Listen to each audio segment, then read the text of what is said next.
আসসালামু আলাইকুম রহমতুল্লাহ। সুপ্রিয় শিক্ষার্থীবৃন্দ, আশা করি তোমরা সবাই ভালো আছো। এই ভিডিওটা তৈরি করছি নবম শ্রেণীর শিক্ষার্থীদের জন্য। 2024 সালের নবম শ্রেণীর ইংরেজি বইয়ের সপ্তম অধ্যায়ের 106 পৃষ্ঠা এবং 107 পৃষ্ঠার সমাধান নিয়ে আজকে আমরা আলোচনা করব। Class 9 English chapter 7, the power of inclusive language, activity 7.3.5, page 106 and 107। তোমরা যারা এখনও অন্যান্য বিষয়ের ভিডিওগুলো দেখোনি তারা আমাদের চ্যানেলের প্লেলিস্ট অপশন থেকে ঘুরে আসতে পারো। সেখানে তোমরা নবম শ্রেণীর বাংলা, ইংরেজি, গণিত, বিজ্ঞান, ডিজিটাল প্রযুক্তি, স্বাস্থ্য সুরক্ষা, জীবন ও জীবিকা, ইসলাম শিক্ষা, শিল্প ও সংস্কৃতি এবং ইতিহাস ও সামাজিক বিজ্ঞান প্রত্যেকটা বিষয়ের জন্যই আলাদা আলাদা করে প্লেলিস্ট পেয়ে যাচ্ছ। তো সেখান থেকে তোমাদের যে যে বিষয়ের ভিডিও দরকার খুব সহজেই তোমরা ভিডিওগুলো দেখে নিতে পারবে। আমাদের আজকের আলোচনার বিষয় 7.3.5। নাও read the conversation in activity 7.3.4 again and identify the language features of instrumental and influential power. Activity 7.3.4 এর কথোপকথনটি আবার পড়ো এবং ইনস্ট্রুমেন্টাল এবং ইনফ্লুয়েন্সিয়াল পাওয়ার সংক্রান্ত ভাষার বৈশিষ্ট্যগুলো চিহ্নিত করো। Again, find out the language features used to neutralize the power that make the conversation more acceptable and democratic. আবার কথোপকথনটিকে আরও গ্রহণযোগ্য এবং গণতান্ত্রিক করার উদ্দেশ্যে ক্ষমতাকে নিরপেক্ষ করার জন্য ব্যবহৃত ভাষার বৈশিষ্ট্যগুলো খুঁজে বের করো। এখানে একটা ছক দেওয়া আছে, এই ছকটা তোমাদের করতে হবে যে language feature of instrumental or influential power used in conversation, সেগুলো তোমরা এই ঘরগুলোতে লিখবে। Are the language feature used to neutralise the power in conversation, সেগুলো তোমরা এই ঘরে লিখবে। ঠিক আছে? তো আমাদের প্রথম কাজ হচ্ছে আমরা 7.3.4 যে টেক্সটটা আছে সেটা হচ্ছে এখন একবার পড়ে নিব, তারপর আমরা এই ছকটা পূরণ করতে পারবো। তো পিটার বলছে, good morning, I noticed you speak English with a different accent, where are you from? সুপ্রভাত, আমি লক্ষ্য করলাম তুমি ভিন্ন উচ্চারণ ভঙ্গিতে ইংরেজি বলো। তোমার বাড়ি কোথায় বা তোমার দেশ কোথায়? মিন্টু বলছে, good morning, yes, I am originally from a country in Asia. সুপ্রভাত, হ্যাঁ, আমার বাড়ি আসলে এশিয়ার একটি দেশে। English is not my first language but I have been living here for a few years নাও। ইংরেজি আমার প্রথম ভাষা নয় বা নিজের ভাষা নয়, কিন্তু এখানে আমি কয়েক বছর ধরে বসবাস করছি। পিটার বলছে, ওহ, দ্যাটস ইন্টারেস্টিং, এটা খুবই মজার ব্যাপার। Your English is really good but I have to admit I sometimes struggle to understand you because of your accent. তোমার ইংরেজি সত্যিই ভালো, কিন্তু বলতেই হচ্ছে কখনো কখনো তোমার উচ্চারণ ভঙ্গির কারণে তোমার কথা বুঝতে আমার কষ্ট হয়। Mintu, thank you for the compliment, প্রশংসার জন্য ধন্যবাদ। It's common for non native English speakers to have accents. বহিরাগত বা বিদেশি ইংরেজি ভাষীদের পৃথক উচ্চারণ ভঙ্গি থাকাটা স্বাভাবিক ব্যাপার। However, accents should not be a measure of someone's proficiency or intelligence. যাই হোক, কারো দক্ষতা বা বুদ্ধিমত্তা উচ্চারণ ভঙ্গি দিয়ে পরিমাপ করা কখনই উচিত নয়। There are various accents within English itself and they all deserve equal respect and understanding. ইংরেজির মধ্যেও বিভিন্ন ধরনের উচ্চারণভঙ্গি রয়েছে আর সেগুলো সবকটি সমান মর্যাদা এবং অনুধাবনের যোগ্য। পিটার বলছে, I understand what you are saying but it's just easier for me to communicate with people who have accent similar to mind, it's nothing personal. আমি বুঝেছি তুমি কি বলতে চাচ্ছ, কিন্তু আমার মতো একই উচ্চারণ ভঙ্গি থাকা লোকদের সাথে কথাবার্তা বলা আমার জন্য বেশ সহজতর।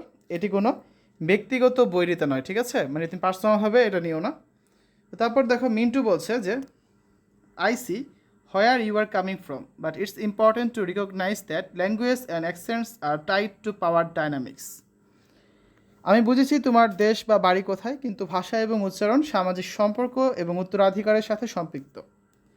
Native speakers of English often hold more influence and privilege in English-speaking countries.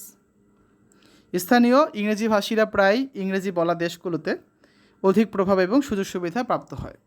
Non-native speakers, especially those with accents, can face discrimination or be treated as less competent solely based on their language use. বহিরাগত যারা আছে বা বিদেশিরা, বিশেষ করে যাদের উচ্চারণ ভঙ্গি পৃথক, শুধু ভাষার ব্যবহারের উপর ভিত্তি করে বৈষম্যের সম্মুখীন তারা হতে পারে অথবা কম যোগ্য হিসেবে বিবেচিত হতে পারে। Peter, I never thought about it that way. আমি এভাবে কখনো ভেবে দেখিনি। I apologise if I unintentionally made you feel marginalised or just based on your accent. That was not my intention. উচ্চারণ ভঙ্গির উপর ভিত্তি করে যদি আমি তোমাকে অনিচ্ছাকৃতভাবে ছোট করে থাকি বা তোমাকে বিচার করে থাকি, তবে তোমার কাছে আমি ক্ষমা চাচ্ছি, সেটা করার কোনো ইচ্ছা আসলে আমার ছিল না। তো মিন্টু বলছে Apology accepted and I appreciate your willingness to learn and understand. যে ঠিক আছে, তোমাকে আমি ক্ষমা করে দিলাম, তোমার শেখার এবং বোঝার আগ্রহের আমি তারিফ করি। Language should be seen as a tool of communication rather than a measure of wands or abilities. ভাষাকে কারো যোগ্যতা বা সামর্থ্যের পরিমাপক না করে বরং যোগাযোগের মাধ্যম বা উপকরণ হিসেবে দেখা উচিত। It's crucial to be aware of the power dynamics at play and to treat all language users with respect and equality. খেলাধুলার সময় বিভিন্ন জনের সাথে মিথস্ক্রিয়া এবং সম্পর্কের ক্ষেত্রে সচেতন হওয়া এবং সকল ভাষার ব্যবহারকারীদের মর্যাদার সাথে এবং সমানভাবে বিবেচনা করা খুবই গুরুত্বপূর্ণ। দেন পিটার বলছে, absolutely I will make a conscious effort to be more mindful of how I perceive and interact with people based on their language or accent. একদম ঠিক। কীভাবে ভাষা বা উচ্চারণ ভঙ্গির উপর ভিত্তি করে মানুষের সাথে বার্তা আদান প্রদান এবং তাদের সাথে মিথস্ক্রিয়া করা যায় সে বিষয়ে মনোযোগী হতে আমি সচেতন প্রয়াস চালাবো। It's a valuable lesson and I am grateful for this conversation. এটা একটা মূল্যবান শিক্ষা আর এই কথোপকথনের জন্য আমি চিরকৃতজ্ঞ। তো মিন্টু বলছে, I am glad we had this discussion. আমি খুশি যে আমরা এই নিয়ে আলোচনা করলাম। It's through open conversations like this that we can challenge and dismantle the power relations associated with language use.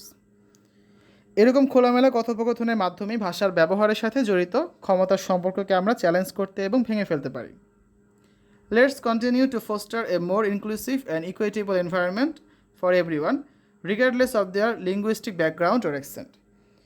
এসো আমরা তাদের ভাষাগত পটভূমি বা উচ্চারণ ভঙ্গি নির্বিশেষে প্রত্যেকের জন্য আরও অন্তর্ভুক্তিমূলক এবং ন্যায়সঙ্গত পরিবেশ করে তুলি। ঠিক আছে, এরপর দেখো এখন হচ্ছে আমরা তোমাদের যে ছকটা ছিল 7.3.5 সেই ছকটা পূরণ করতে পারবো। তো প্রথমে কি ছিল, language feature of instrumental or influential power used in conversation, মানে কি কথোপকথনে ব্যবহৃত নিয়ামক ক্ষমতার বা প্রভাব ফেলার ক্ষমতার ভাষাগত বৈশিষ্ট্য। আর ডান পাশে আছে the language feature use to neutralise the power in conversation, কথোপকথনে ক্ষমতা নিরপেক্ষ করার জন্য ব্যবহৃত ভাষার বৈশিষ্ট্য। ঠিক আছে, তো প্রথমে বাম পাশে আমরা দেখি কী লেখা যেতে পারে। এক নম্বরে, হোয়ার আর ইউ ফ্রম, তোমার বাড়ি কোথায় বা তোমার দেশ কোথায়। তারপর আছে কি বি নাম্বারে, I sometimes struggle to understand you because of your accent, যে কখনো কখনো তোমার উচ্চারণ ভঙ্গির কারণে তোমার কথা বুঝতে আমার কষ্ট হয়। C number, your English is really good but, তোমার ইংরেজি সত্যি ভালো কিন্তু। ডি নাম্বারে আছে specially those with accents can face discrimination, বিশেষ করে যাদের উচ্চারণ ভঙ্গি পৃথক তারা বৈষম্যের সম্মুখীন হতে পারে।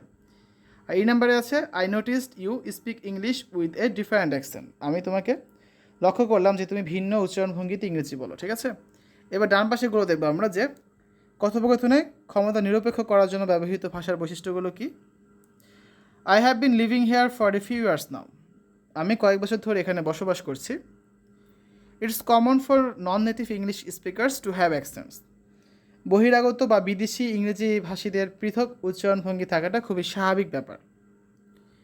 Thank you for the compliment, প্রশংসার জন্য তোমাকে ধন্যবাদ। That was not my intention, এটা করার কোনো ইচ্ছে আমার ছিল না। Yes, English is not my first language, হ্যাঁ ইংরেজি আমার প্রথম বা নিজের ভাষা নয়। ঠিক আছে, এই ছিল আজকের আলোচনা। আগামী ক্লাসে আমরা দেখব 7.4.1, read the following visa interview and identify the language features that R associated with power and authority. নিচের ভিসা ইন্টারভিউটি পড়ো, যেটা আমরা আগামী পর্বে পড়ব, এবং পাওয়ার এবং অথরিটি সংশ্লিষ্ট ভাষার বৈশিষ্ট্যগুলো চিহ্নিত করো। Then refresh those sentences to neutralise the power in the conversation.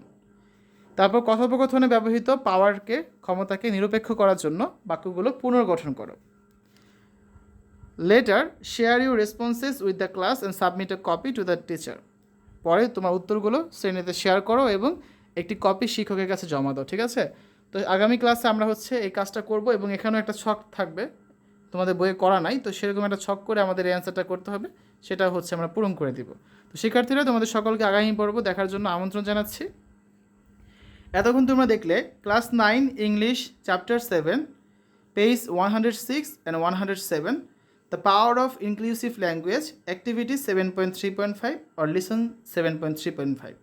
তো আশা করি তোমাদের কাছে এই ভিডিওটা ভালো লেগেছে। সকলে সুস্থতা কামনা করে আজ এখানে বিদায় নিচ্ছি। আল্লাহ হাফেজ।